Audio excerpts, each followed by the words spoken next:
Good morning, everybody. This is the fourth time I've tried to do this without Joanne. I'm going to try one more time. I'm in the Hunter Valley, having a great time, great deliverances. Going back to Sydney this afternoon, well, soon. If you didn't hear, I did have a run-in with an angel at Sydney Airport. Not the usual one, but another one. And I guess I was a little bit disappointed because, you know, where I'd gone out those other doors, I have to hold this, where I'd gone out the other doors, well, those doors weren't there. So I thought, oh, I'm going to get in this big line to go through security. So I saw an angel come up behind me. He's tall, and sorry, I forget to look at the camera. He came up behind me, and he said he was laughing Charlie, and he told me to lighten up. So I thought, okay. So I walked along the line, you know, with all my bags and cases and stuff. And I came to this guy, security guy, and he just went like that. You see, and I thought, what? And he just went like that. So I looked over, there was a door, so I went through it, and I wondered what it was. And guess what? I was in the main terminal. So God showed up for me again. I think I've got an airport anointing. I do have, because somebody rushed up and said, you look so bright and happy, and you need to have this. And she shoved this big $1,000 bottle of champagne in my arms. So anyway, I love airports. I do have revivals at airports in Atlanta too. But anyway, this is what I want to share with you today. But tell me if you like these little videos. I know they're not professional, okay? But people tell me they liked them, so. I do have a book called The Spirit of False Judgment. And people keep asking me, well, how do you judge? How do you know about things, if something's good or it's not good, or that person's really up the creek? Well, you know, you have to go by the witness in your spirit about what you receive. But when it comes to making judgments, I want to just explain something to you, because you know, Jesus didn't judge by the seeing of the eye or the hearing of the ear. He made righteous judgments. That was prophesied in Isaiah, that he would not judge by the seeing of the eye or the hearing of the ear, and we're not supposed to either. Somebody says, well, you're supposed to be fruit inspectors. Well, that's true in a way, but you still are not allowed to make judgments. And I'll tell you why that is, because you don't know the heart. Only God knows somebody's heart. And people do done things sometimes, don't they? I mean, all the big people that I know said something dumb or done something dumb sometime, but you can't write them off just because of that. It doesn't mean they have an evil heart or anything. And God discerns the heart. God is, you know, cares about the heart. If you wiped out everybody that said something or did something, guess what? On Sunday you'd be only one there in church, you and the cat, and probably the cat would leave. So I just want to explain something to you about how this works, how to stay in the Spirit, not make personal judgments, because Jesus said they come back to you. It can be like a cloud over you. I've seen that happen to churches where they've been very judgmental, and this kind of cloud has come back and sat over them and stopped them receiving some things. So I'm going to tell you a couple of little stories, help you understand what I'm trying to say today. Before we moved to America, David and I, we used to minister over here a lot. We'd come for, you know, a month, 6 weeks or something. We loved it. We had a wonderful time. We were all over America. But one of the groups we used to go to was in North Atlanta, and it was made up of quite a few house groups. Every other Sunday they used to have a meeting together, and the other Sunday was just, you know, their house group. So we were there in this church ministering. We were having a great time. And the elder there, who we were with, said, you know, on Sunday is not our big gathering, so I'm going to take you over on Saturday night to meet the house church leader, pastor, that you'll be with on Sunday. So we thought, okay, that's great, because I don't like going to a church where they don't know me. You know, they're thinking, who is this lady? And I'm thinking, where are they at? So we went over Saturday night, and we had a girl with us from where we lived in Kingston in England, and her name was Sue.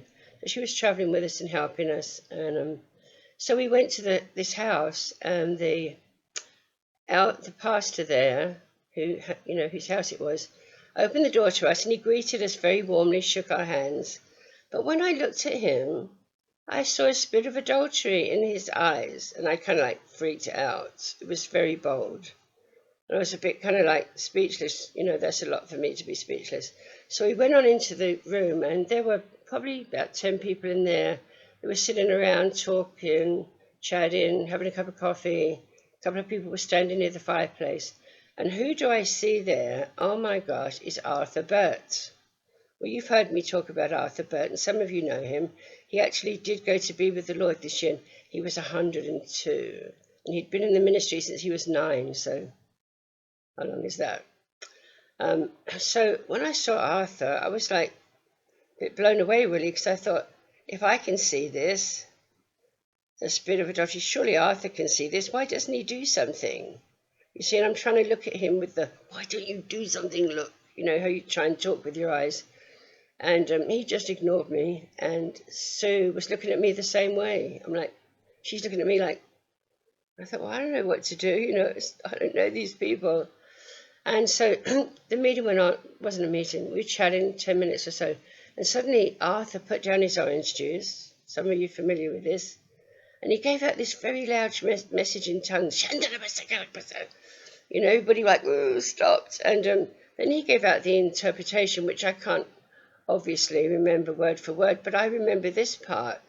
In the message it said, you have till this time tomorrow to uncover or be discovered by the Spirit of God. And then he just continued to drink his orange juice and talking to this lady.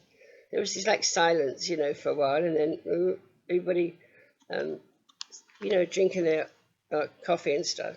Excuse me, I'm trying to fix my hair. So anyway, later on when we got back to this guy's house, the other elders, his house, I said to God, what is that all about? You know, what was that all about?